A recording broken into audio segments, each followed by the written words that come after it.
जिसके पास पीयूसीसी सर्टिफिकेट नहीं होगा उसको कल का दिन बाकी है, परसों से उसको पेट्रोल पंप पर तेल नहीं मिलेगा। दिल्ली के अंदर किसी भी तरीके की कोई भी ट्रक अगर कंस्ट्रक्शन मटेरियल लाता दिखाई दिया, कोई बदरपुर, कोई रेता सैंड लाता दिखाई दिया, किसी भी तरीके का कोई भी गाड़ी अगर दिखाई दी तो भाई मैं ट्रांसपोर्टर भाइयों को बताना चाहता हूं वो गाड़ी सीज कर ली जाएगी। बाहर से आने वाला व्हीकल BS6 से कम नहीं होना चाहिए।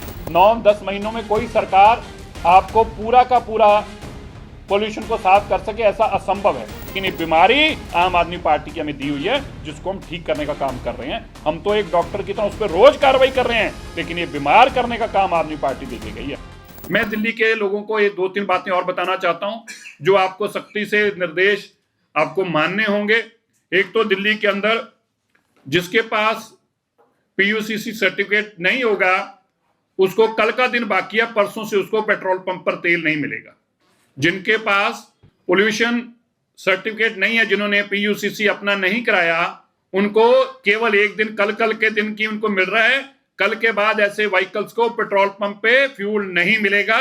उनको ऑनलाइन कैमरे से चेक करेंगे, जो जिसके पास नहीं होगा वो झगड़े ना करे, उसको फ्यूल नहीं मिलेगा। दिल्ली के लोगों को साफ हवा चाहिए, इसलिए आपको भी उसके ऊपर अपनी जिम्मेवारी से अपने व्हीकल का पीयूसीसी करवाना चाहिए। यह दिल्ली के लोगों को मेरा आग्रह है। दूसरा, दिल्ली के अंदर किसी भी तरीके की कोई भी ट्रक अगर कंस्ट्रक्शन मटेरियल लाता दिखाई दिया, कोई बदरपुर, कोई रेता सैंड लाता दिखाई दिया, किसी भी तरीके का कोई भी गाड़ी अगर दिखाई दी तो भाई मैं ट्रांसपोर्टर भाइयों को बताना चाहता हूं वो गाड़ी सीज कर ली जाएगी। उसके ऊपर हैवी पेनल्टी इतनी लगेगी कि गाड़ी छुड़वा नहीं पाओगे। इसलिए दिल्ली के अंदर किसी भी तरीके का बदरपुर, किसी भी तरीके की रेता, किसी भी तरीके का बिल्डिंग मटेरियल लाना टोटल बैन है। आज से किसी भी तरीके का अगर लाए तो बहुत सख्त कार्रवाई होगी।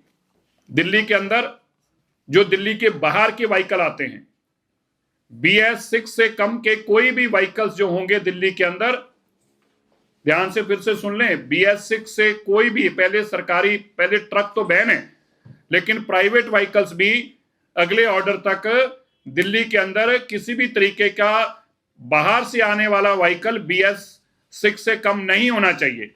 अगर BS6 से कम कोई भी व्हीकल होगा तो कल के दिन की छूट है, परसों से वो सारे व्हीकल्स को भी दिल्ली में सीज किया जाएगा। मैं इसको फिर से क्लैरिफाई कर दूं, दिल्ली के लोगों को साफ हवा देने के लिए हमारी सरकार वचनबद्ध है, इसलिए हमें कड़े कदम भी उठाने होंगे, तो और भी इसके आने वाले दिनों में और भी उठाए जाएंगे। लेकिन कल का दिन है आपके पास दिल्ली से, जो दिल्ली में नॉन रजिस्टर्ड दिल्ली व्हीकल्स हैं, जो दिल्ली में रजिस्टर्ड नहीं है, ऐसा कोई भी व्हीकल BS6 से कम का दिल्ली स्टेट के अंदर एंट्री नहीं करेगा, और अगर कोई पाया गया उसको सीज किया जाएगा। दिल्ली के अंदर मैं एवरेज AQI की बात, जैसे मैंने पहले भी कहा था, हर महीने हम बेहतर देने में कामयाब हुए। मैं दिल्ली के लोगों से माफी मांगता हूं, इतना कहना चाहता हूं, 9-10 महीनों में कोई सरकार आपको पूरा का पूरा पोल्यूशन को साफ कर सके ऐसा असंभव है।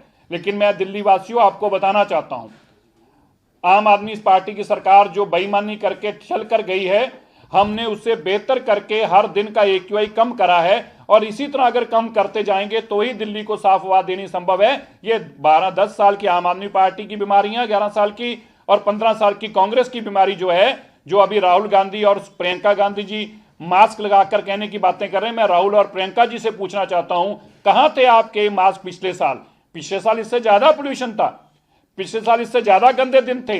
पिछले साल आज के दिन भी अगर हम बात कर रहे हैं तो 380 AQI था, लेकिन ना राहुल गांधी आपको दिखे ना प्रियंका गांधी दिखे, क्योंकि ये आम आदमी पार्टी के लाभ आप लोग मिले हुए लोग थे, और आज इनको ये सब बातें याद आई हैं। बिल्कुल पोल्यूशन दिल्ली में है, पोल्यूशन की बीमारी दिल्ली के कारण बच्चों की सेहत के ऊपर खात्मा कर रही है, नुकसान कर रही है, लेकिन ये बीमारी आम आदमी पार्टी की हमें दी हुई है जिसको हम ठीक करने का काम कर रहे हैं। हम तो एक डॉक्टर की तरह उस पर रोज कार्रवाई कर रहे हैं, लेकिन ये बीमार करने का काम आदमी पार्टी देके गई है। देश दुनिया की ताजा खबरें और वीडियोस के लिए अभी डाउनलोड करें पत्रिका ऐप।